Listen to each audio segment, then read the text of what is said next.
Greetings. I greet you all in the name of the Creator, the number one, the only one, the owner of the world.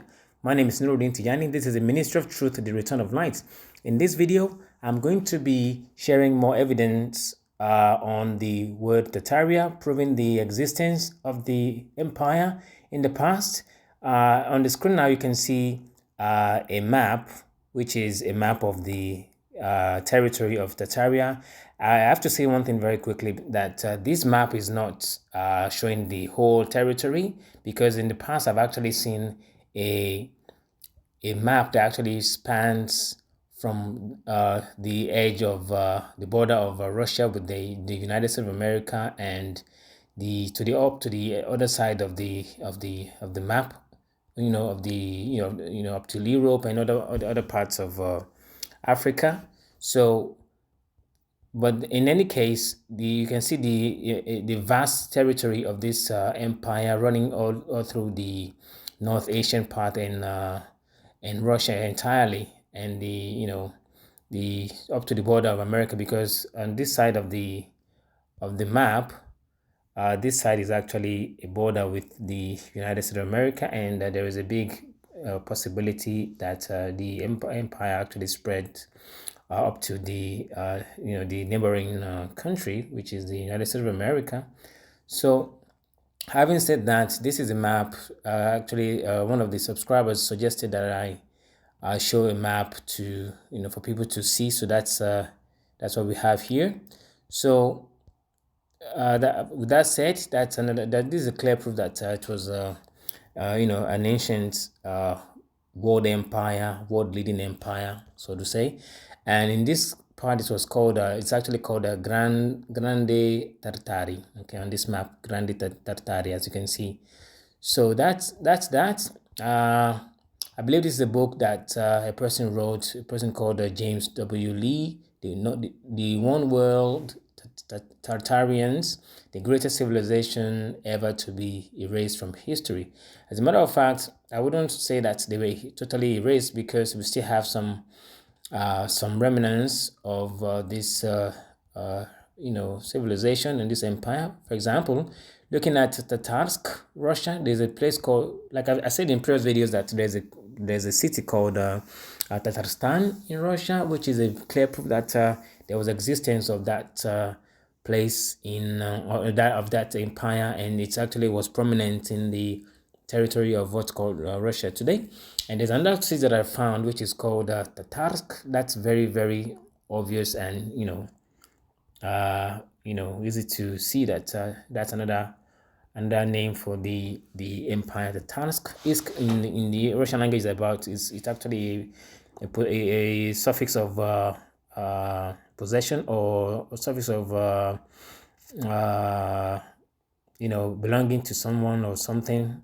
So, place of location, so to say. So that's it.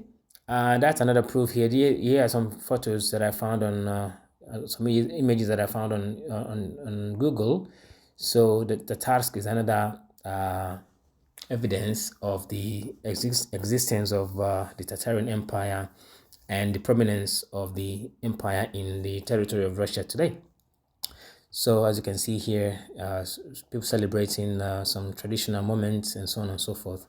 So I've said in the previous videos that Tatar is a Yoruba word, and Tataria is most likely an empire that was influenced by the ancient people of Yoruba and the ancient language of Yoruba. So what I'm going to add here, because I said in the last video, in the previous video, that in part 2, that I sense as though I was inspired to say that the word Tatar or Tatari is a title also for a black king. So then I also found out that the word tar actually means a dark, thick, flammable liquid distilled from wood or coal, consisting of a mixture of hydrocarbons, resins, alcohol, and other compounds. It is used in road making and for coating and preserving timber. So you can see here the word tar, from the word tartari or tatari, So it's also used to represent a dark substance, which means a black thing. Anything, a black substance is actually called tar, particularly the one that is used to make to build these highways and so on and so forth. So tar is from the word tartar or Tataria. Okay, so as you can see, so that's another proof that the inspiration that I got to say the word was actually referring to in a title of a black king is actually real. So what I also want to mention before I finish this short video, this is a part 3 by the way, and before I continue, let me just mention this quickly. If this is the first time coming across this channel, please consider subscribing so you can join us on this journey. You can join the rest of us on this journey on learning about the true history of our world through the lens of the Yoruba etymology, the ancient language of Yoruba. So for those of you who don't know the language Yoruba, Yoruba is an ancient tradition, ancient language, ancient people that's actually had a civilization all around the world in the past. But now they have just been told a different story of their existence, which is not absolutely accurate. So unfortunately, so what I want to add finally is the uh yeah, also if you're a returning viewer, please consider liking the video and sharing it with as many people as possible, because this is an important piece of information for us to learn more about the world that we live in. There was an empire that actually built a much, part of what we see in the world today, especially the old buildings and ancient architectures that we see in Europe, in all over the world, even in Americas and so on and so forth.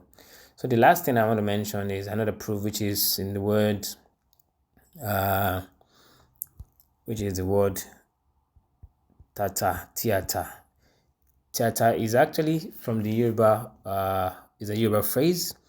So as you can see, we have ata. And if you pronounce this quickly in the Yoruba language, it becomes tata. Tata means will become tata.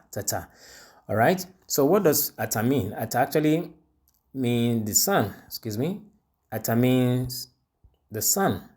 Okay, that's another name for the sun, or ata with the n, ata. Something that spreads out, something that lights up, something that spreads, that shines, that appears, that manifests, ata. Okay, so theater means of or belonging to. So theater means of the sun, which means the sun child or sun born, or you can also say sunburnt. Okay, but theater means of belonging to the sun. And this is another pattern of the name people actually gave themselves. The ancient people gave themselves in the past. They actually referred themselves to being the sun child, born of the sun. They refer the sun.